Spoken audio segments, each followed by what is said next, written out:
वफादार बंदर और तकदीर वाला किसान। एक गांव में रमैया नाम का एक किसान खेती करके अपना जीवन गुजार रहा था।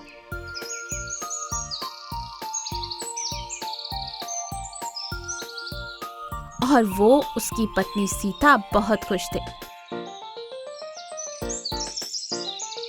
एक दिन हर रोज की तरह रमैया खेती के लिए जा रहा था और एक बंदर पहाड़ की चोटी से लुढ़क कर नीचे गिर जाता है और बेहोश हो जाता है। वो काफी घायल हो गया था। रमैया तुरंत उस बंदर का इलाज करता है और उसे घर ले जाता है। अरे ये क्या, इस बंदर को घर क्यों लाए हो? ये बंदर है, कोई पालतू जानवर नहीं जो हम पाल सके। ऐसा कुछ नहीं है, बारिश ज्यादा होने की वजह से ये पहाड़ से फिसलकर नीचे गिर गया और बेहोश हो गया। देखो ये काफी घायल है, मैं इसकी मरहम पट्टी करके इसे यहाँ ले आया। जैसे ही ये थोड़ा ठीक हो जाएगा खुद ब खुद चला जाएगा, तुम परेशान मत हो। अगले दिन सुबह जब रमैया नींद से जागता है तो उसे बंदर दिखाई नहीं देता। रमैया को लगता है कि शायद बंदर भाग गया होगा, मगर ऐसा नहीं था। कुछ देर बाद बंदर कुछ फल लेकर रमैया के पास आता है।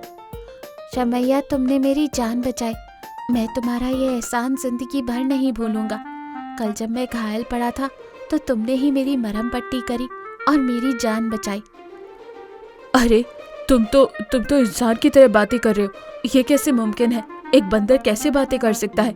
ये तो आश्चर्यचकित होने वाली बात है। सीता जरा इधर तो आना, देखो ये बंदर बातें कर रहा है।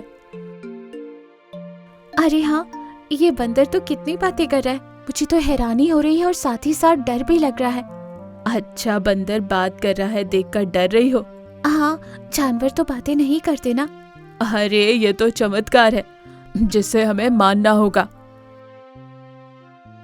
यूं ही दिन बीत गए। रमैया बंदर को अपने साथ ही खेत पर ले जाने लगा। बंदर रोज खेती बाड़ी में रमैया की मदद करता। कुछ दिन बाद अचानक रमैया की तबीयत खराब हो गई। वो अक्सर बिस्तर पर ही रहने लगा। ये देख सीता काफी परेशान रहती। वैद्य के पास जाने पर भी रमैया की तबीयत ठीक नहीं हो रही थी। अब खाने को घर में कुछ नहीं बचा था। दोनों भूखे पेट रहने लगे। ये सब देख बंदर उन दोनों के लिए कुछ फल लाता, जिन्हें खाकर वो दोनों खुश हो जाते। एक दिन रमैया ने सीता से कहा, मेरी बीमारी ठीक होने का नाम नहीं ले रही। खेत में बीज बोने का वक्त आ गया है, पर मेरे पास इतनी ताकत नहीं। क्या करूं, कुछ समझ नहीं आ रहा। क्या करें, आपकी तबीयत ही ठीक नहीं है। आप बस आराम करो, जो होगा देखा जाएगा। ये सुनकर बंदर तुरंत जंगल में जाता है और अपने झुंड को सारी बात बताता है।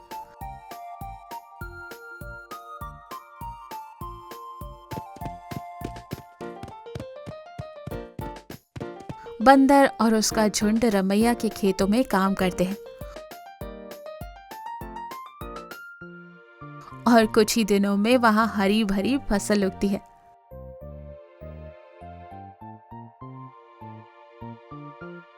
जिसे देख सीता रमैया से कहती है, हमारे खेत में अच्छी फसल उगी है। पर यह कैसे मुमकिन है? हमने तो बीज भी नहीं बोए और तो फसल कैसे हो गई? ये सब बंदर ने किया है। उसने अपने झुंड के साथ मिलकर खेती की और मुझे ये बात गांव वालों ने बताई। वो बड़ा ही वफादार निकला। मुझे आज जाकर पता चला कि इंसानों से भी ज्यादा वफादार जानवर होते हैं। रमैया की बीमारी ठीक करने के लिए बंदर संजीवनी लाने रमैया और सीता को बिना बताए जंगल चला जाता है।